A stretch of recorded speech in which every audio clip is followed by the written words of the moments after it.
बांग्लादेश की अंतरिम सरकार ने अपदस्थ प्रधानमंत्री शेख हसीना और पूर्व गृह मंत्री को तत्काल प्रतिपृत करने के लिए भारत से आग्रह किया है।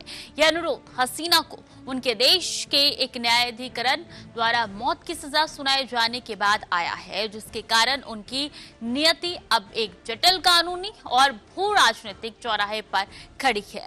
बांग्लादेश में व्यापक छात्र आंदोलन के बाद ढाका में गोलियां चली, सैकड़ों छात्र मारे गए और अंत सरकार गिरने के बाद अगस्त 2024 में शेख हसीना देश छोड़कर भारत में पनाह लेने पहुंची थी। भारत में रह रही हसीना को अब क्राइम्स अगेंस्ट ह्यूमैनिटी के आरोपों में ढाका स्थित इंटरनेशनल क्राइम ट्रिब्यूनल 1 ने सजा सुनाई है। इस घटनाक्रम ने कई गंभीर प्रश्न खड़े कर दिए। क्या भारत उन्हें बांग्लादेश के हवाले करेगा या इस विदेशी सजा का भारत में कोई कानूनी प्रभाव है, और क्या हसीना की जान अब पूरी तरीके से भारत के राजनीतिक फैसले पर टिकी है? पिछले वर्ष 2024 में बांग्लादेश सरकार की आरक्षण नीति सुधार के विरोध में शुरू हुआ आंदोलन केवल 48 घंटों के भीतर एक राष्ट्रव्यापी विरोध का रूप ले चुका था। रिपोर्ट के अनुसार ये आंदोलन व्यापक दमन का गवाह बना, जिसमें 1200 से 1400 के करीब लोगों की मौत हुई, 20,000 लोग घायल हुए और 8,000 से अधिक छात्रों की गिरफ्तारी हुई। देश में 23 दिनों तक सोशल मीडिया पर ब्लैकआउट रहा, जिसे अंतर्राष्ट्रीय मीडिया में बांग्लादेश का सबसे बड़ा नागरिक विरोध करार दिया गया। सरकार के दमन अभियान के बाद सेना तटस्थ हो गई और संसद भंग हो गई। हालात बिगड़ने पर अगस्त 2024 में शेख हसीना देश छोड़कर भारत पहुंची। भारतीय सुरक्षा एजेंसियों ने उन्हें एक रणनात्मक सुरक्षा कवच यानी कि नेगेटिव सिक्योरिटी शील्ड प्रदान किया है, जिसका अर्थ है कि उनका ठिकाना गोपनीय रखा गया है, लेकिन उन्हें सरकारी सुरक्षा मुहैया करवाई गई है। बांग्लादेश ने भारत से आग्रह किया। मौत की सजा के बाद की कार्रवाई। ढाका में छात्र आंदोलन ने हलचल मचाई। हसीना भारत में सुरक्षित है। 17 नवंबर को सजा सुनाते हुए बांग्लादेश की ICT1 ने 3 प्रमुख अभियोगों का हवाला दिया, जिसमें प्रदर्शनकारियों पर कथित हवाई हमले की मंजूरी, शहरी इलाकों में एयर टारगेटिंग ऑपरेशन का आदेश और मानवाधिकारों का बड़े पैमाने पर उल्लंघन शामिल थे। अदालत ने निष्कर्ष दिया है कि राज्य की सुरक्षा बलों का इस्तेमाल युद्ध जैसे अभियान के लिए किया गया। शहरी नागरिक जनसंख्या को दुश्मन के तौर पर चिन्हित किया गया है। अभियोजन पक्ष ने एक कथित कॉल रिकॉर्डिंग पेश की, जिसमें हसीना को ये कहते हुए सुना जाता है कि मेरे खिलाफ दर्ज केस मुझे मारने का लाइसेंस देते हैं। ICT1 ने इस कृत्य को क्राइम्स अगेंस्ट ह्यूमैनिटी की श्रेणी मानकर उन्हें सजाए मौत दी है। अपने खिलाफ आए मौत की सजा के फैसले पर शेख हसीना ने कड़ी प्रतिक्रिया दी है। उन्होंने इसे ये राजनीतिक हटाओ अभियान है, न्याय नहीं करार दिया है। भारत में रह रही हसीना ने बांग्लादेश के अंतरिम प्रशासन द्वारा स्थापित इस ट्रिब्यूनल को पक्षपातपूर्ण और राजनीति से प्रेरित बताया। उन्होंने इसे एक कंगारू कोर्ट और अपनी अवामी लीग पार्टी को राष्ट्रीय चुनाव में भाग लेने से रोकने के लिए एक राजनीतिक अभियान का हिस्सा बताया। हसीना ने इस पूरे मुकदमे की वैधता को मान्यता देने से इनकार कर दिया, जो ये दर्शाता है कि वो और उनकी पार्टी इस फैसले को न्याय पर आधारित न मानकर राजनीतिक प्रतिशोध का नतीजा समझते हैं।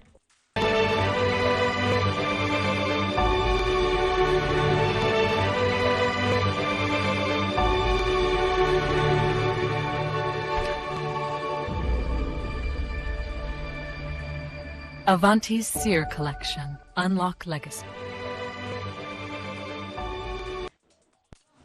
भारत में कानूनी स्थिति पूर्णतः स्पष्ट है। विदेशी अदालत की सजा भारत में तब तक लागू नहीं होती जब तक भारत की अपनी अदालत उसकी समीक्षा करके उसे स्वीकार न करे। इसका सीधा अर्थ है कि भारत में मौजूद शेख हसीना पर ICT1 की मौत की सजा का कोई कानूनी प्रभाव नहीं है। भारत के घरेलू कानून इस तरीके के विदेशी फैसलों के सीधे परिवर्तन को रोकती है, जिससे उन्हें तत्काल कानूनी सुरक्षा मिलती है। संयुक्त राष्ट्र यानी UN इस सजा को लागू करने के लिए भारत को बाध्य नहीं कर सकता। ICT1 एक घरेलू कोर्ट है, जिसके न्याय क्षेत्र UN परिवर्तित नहीं है। UN केवल 2 अंतर्राष्ट्रीय अदालतों के फैसलों को लागू करवा सकता है। पहला इंटरनेशनल क्रिमिनल कोर्ट यानी ICC और दूसरा इंटरनेशनल कोर्ट ऑफ जस्टिस यानी ICJ। ICT-1 जिसमें से कोई नहीं, इसलिए UN भारत को शेख हसीना को सौंपने के लिए कानूनी रूप से मजबूत नहीं कर सकता।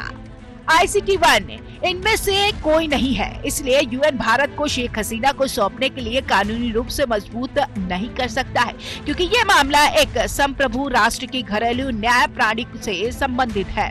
भारत और बांग्लादेश के बीच एक प्रत्यार्पण संधि मौजूद है, लेकिन भारत का प्रत्यार्पण कानून इस पर कई महत्वपूर्ण सुरक्षा फिल्टर लागू करता है।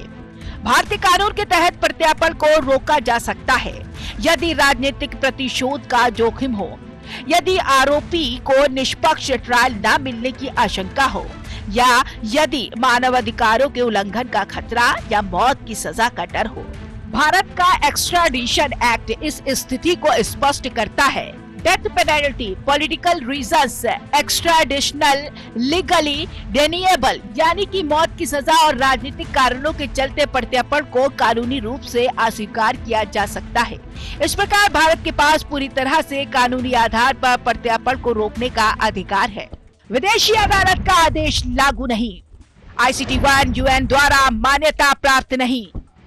प्रत्यार्पण कानून सुरक्षा फिल्टर लागू करता है। मौत और राजनीतिक कारण अस्वीकार योग्य।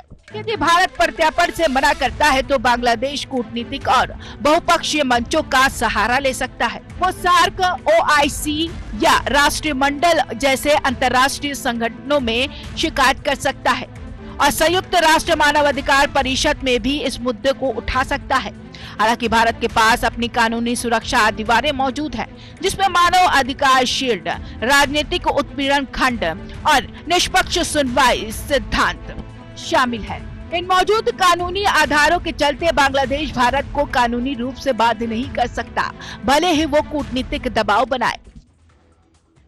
शेख हसीना को बांग्लादेश वापस सौंपने का फैसला भारत के लिए गंभीर भू राजनीतिक परिणाम ला सकता है।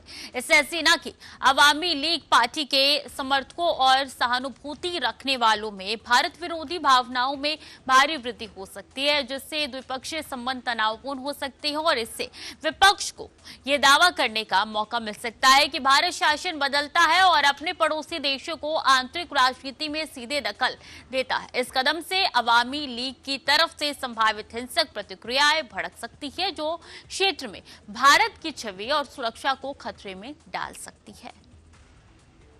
प्रत्यार्पण न करने का निर्णय भी भारत के लिए अपनी चुनौतियां लेकर आएगा।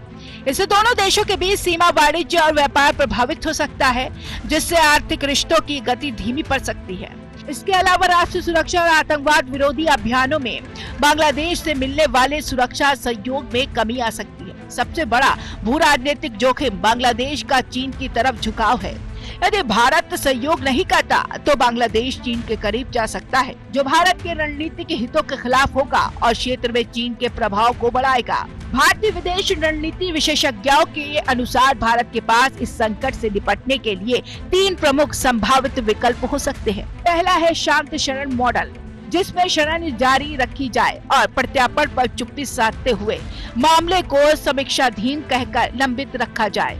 दूसरा विकल्प है मानव अधिकार शील्ड मॉडल, जिसमें मौत की सजा और राजनीतिक बदले के जोखिम का हवाला देते हुए प्रत्यार्पण से साफ इनकार किया जाए। और तीसरा विकल्प है शर्तों के साथ प्रत्यार्पण, जिसमें भारत फांसी हटाने, निष्पक्ष अंतर्राष्ट्रीय ट्रायल की शर्त रखे। प्रत्यार्पण से द्विपक्षीय तनाव हो सकता है। अवामी लीग समर्थक विरोध कर सकते हैं। 3 राजनीतिक विकल्प दिल्ली के पास, निर्णय भारत की विदेश नीति तय करेगा। संक्षेप में ये स्थिति वास्तव में एक जटिल भू राजनीतिक पहेली है। भारत को कोई भी फैसला लेते समय अपनी दीर्घकालीन रणनीति और सुरक्षा हितों को संतुलित करना होगा। हसीना की जिंदगी की डोर इन तीनों संभावित रास्तों में से किसी एक को चुनने की दिल्ली की कूटनीतिक रणनीति से जुड़ी हुई है। ढाका में भले ही फैसला हो चुका हो, लेकिन शेख हसीना की नियति अब अदालत नहीं बल्कि भारत की विदेश नीति तय करेगी। ये एक दुर्लभ स्थिति है जहां कानून, कूटनीति और मानव अधिकार एक साथ टकरा रहे हैं। क्या भारत अपने सिद्धांतों को चुनेगा या पड़ोसी के साथ रिश्तों की व्यवहारिकता को प्राथमिकता देगा? दिल्ली का फैसला न केवल हसीना के जीवन को निर्धारित करेगा, बल्कि ये भी तय करेगा कि दक्षिण एशिया में भारत की भूमिका एक सैद्धांतिक शक्ति की होगी या एक भू राजनीति हित साधक की। ये अगला अध्याय अभी लिखा जाना बाकी है।